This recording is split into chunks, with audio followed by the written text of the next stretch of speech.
This channel does not promote any violent, harmful, or illegal activities. All content provided by this channel is meant for an educational purpose only.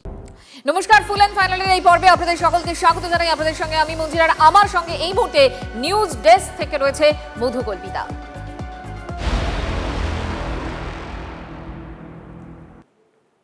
বিপ্লবীরা হয়ে গেলেন সন্ত্রাসবাদী। বিদ্যাসাগর বিশ্ববিদ্যালয়ের ইতিহাস প্রশ্নপত্র ঘিরে জোর বিতর্ক। স্নাতক স্তরের ষষ্ঠ সেমিস্টারে ইতিহাসের পরীক্ষায় প্রশ্ন ছিল মেদিনীপুরের 3 জন জেলা ম্যাজিস্ট্রেটের নাম করো, আর যারা সন্ত্রাসবাদীদের দ্বারা নিহত হন। বিদ্যাসাগর বিশ্ববিদ্যালয়ের পরীক্ষার এই প্রশ্ন নিয়েই তুমুল বিতর্ক।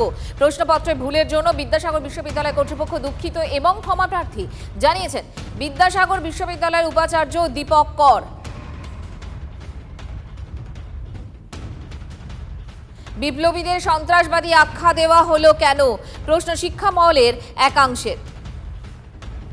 এই যে আজকে সন্ত্রাসবাদী নাম দেওয়া হয়েছে, সেটা আমাদের কি বলবো, মানে ছেলে হিসেবে নয়, গোটা সমাজ এবং ইতিহাসের যে সমস্ত এরা রয়েছে তাদের ক্ষেত্রে আমার মনে হচ্ছে এটা লজ্জার বিষয়।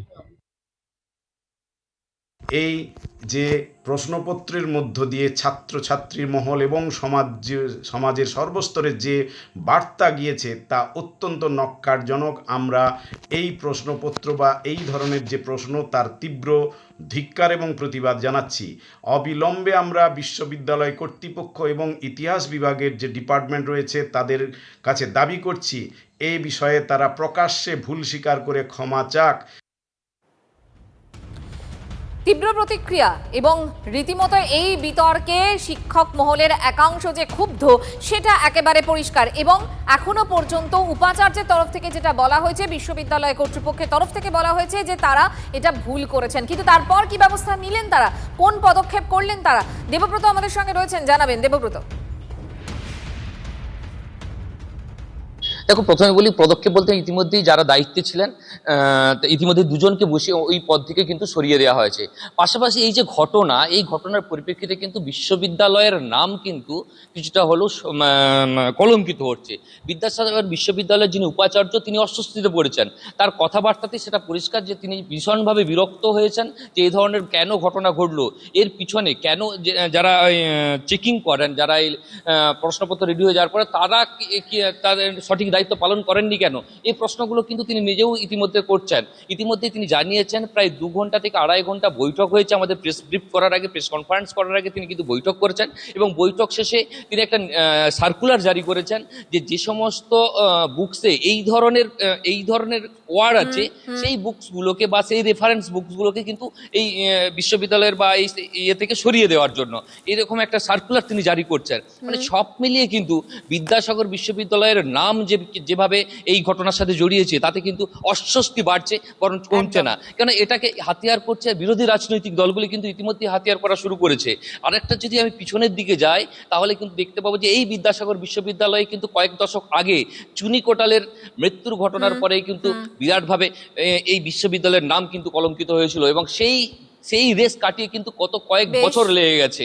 তারপরে কিন্তু বিদ্যাসাগর বিশ্ববিদ্যালয় যেভাবে এগিয়ে চলেছিল, হঠাৎ এ ধরনের প্রশ্ন বিভ্রাট এবং বিপ্লবীদের সন্ত্রাসবাদী আখ্যা দেয়, এই যে এই বিভ্রাটে কিন্তু কিছুটা হলেও এই বিদ্যাসাগর বিশ্ববিদ্যালয়ের নাম কলঙ্কিত হলো এবং জানিয়ে আপাতত তোমাকে ধন্যবাদ। স্বাধীনতা সংগ্রামীদের সন্ত্রাসবাদী বলার জন্য মুখ্যমন্ত্রীকে ক্ষমা চাইতে হবে দাবি তুললেন বিরোধী দলনেতা। অবিলম্বে উপাচার্যকে শোকজ, প্রশ্নকর্তাকে সাসপেন্ড করার দাবি।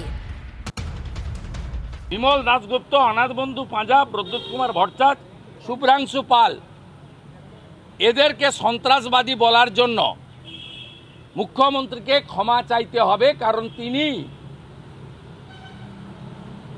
তিনি শিক্ষা দপ্তরের সমস্ত প্রাথমিক থেকে ভোকেশনাল থেকে উচ্চশিক্ষা সবটাই তিনি নিয়ন্ত্রণ করেন। ব্রাত্য বসু তো কেউ নয়, উনি এখন ভৃত্য বসু। আর অবিলম্বে ভাইস চ্যান্সেলরকে শোকজ এবং কোশ্চেন সেটারকে সাসপেন্ড করতে হবে। এবং কোশ্চেন সেটার কে ছিল এই নামটা বাংলা জানতে চায়। তিনি কি টুকরে টুকরে গ্যাংয়ের মেম্বার? বিদ্যাসাগর বিশ্ববিদ্যালয়ে যে কোশ্চেন করা হয়েছে প্রথম কথাতেই বলছি, এটা অত্যন্ত নিন্দনীয় এবং মেদিনীপুরবাসীর কাছে এবং সারা দেশবাসীর কাছে অত্যন্ত অপমানকর। কারণ ভারতবর্ষের স্বাধীনতা আন্দোলনের যে দুটো ধারা, একটা সশস্ত্র ধারা আর একটা হচ্ছে যে সাধারণভাবে যে ধারায় আমরা অসহযোগিতার ধারা বলি, ফলে এটা যিনি করেছেন তিনি ইচ্ছাকৃতভাবে করেছেন, এটা তদন্ত হওয়া উচিত। দ্বিতীয় কথা হচ্ছে খুঁজে বার করা কে করেছেন, আর দুই, অবিলম্বে ভাইস চ্যান্সেলরকে, উপাচার্যকে ক্ষমা চাওয়া উচিত। তারা বিপ্লবী, তারা স্বাধীনতা সংগ্রামী, ইতিহাসের কথা বলে। আর মেদিনীপুর সেদিন স্বাধীনতা সংগ্রামের একটা বড় গর্বগৃহ ছিল। আজকে ভবিষ্যৎ প্রজন্মকে বিকৃত ইতিহাস শেখানোর চেষ্টা করা হচ্ছে সুপরিকল্পিতভাবে, যাতে ভারতবর্ষের ভবিষ্যৎ প্রজন্ম ভারতবর্ষের প্রকৃত অতীতটা জানতে পারে। স্বাধীনতা সংগ্রামীদের সন্ত্রাসবাদী তকমা, তুমুল সমালোচনার মুখে পদক্ষেপ বিদ্যাসাগর বিশ্ববিদ্যালয়। ইউজি বোর্ড অফ স্টাডিজের চেয়ারম্যানকে দায়িত্ব থেকে অব্যাহতি, সরানো হলেও পেজের দায়িত্বে থাকা ওই অধ্যাপককে। ক্ষমা প্রার্থী 1 নম্বর। 2 নম্বর, যার ভুলের জন্য এই ভুলটা হয়েছে, এই টাইপোগ্রাফিক্যাল মিস্টেক বলুন বা প্রিন্টিং এরর বলুন, মানে ওই পুরোপুরি রিডিং ঠিক মতো হয়নি আর কি, তো যিনি কনসার্ন পারসন তাদেরকে আমরা তাদের জায়গা থেকে সরিয়ে দিচ্ছি। বাংলার পরিযায়ী শ্রমিকদের ওড়িশায় আটকে রাখার অভিযোগ, ওড়িশা সরকারের কাছে জবাব চাইল হাইকোর্ট। মুখ্য সচিবকে ওড়িশার সঙ্গে যোগাযোগ করে তথ্য দিতে নির্দেশ। কেন আটক বাঙালি শ্রমিকরা কতদিন ধরে আটকে, মুখ্য সচিবকে জানাতে নির্দেশ। দ্রুত পদক্ষেপের জন্য নোডাল অফিসার নিয়োগ করুক রাজ্য। মুখ্য সচিবকে নির্দেশ বিচারপতি তপব্রত চক্রবর্তীর। সোমবার মামলার পরবর্তী শুনানি।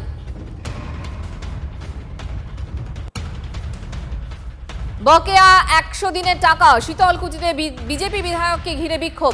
কোচবিহারের গোসাইয়ের হাটে বিক্ষোভের মুখে বিজেপি বিধায়ক বরেন বর্মন। পুজো দিতে গিয়ে বিক্ষোভের মুখে বরেন বর্মন। প্রাথমিক এবং সেচ দপ্তরে চাকরি দেওয়ার নামে প্রতারণা, একাধিক চাকরি প্রার্থীর কাছ থেকে লক্ষ লক্ষ টাকা হাতানোর অভিযোগ।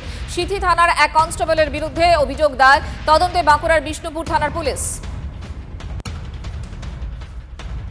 আরজিকর মেডিকেল কসবার ল কলেজে ধর্ষণ, নারী নির্যাতন থেকে কালীগঞ্জে তৃণমূলের বিজয়োল্লাস থেকে বোমার আঘাতে স্কুল ছাত্রীর মৃত্যু।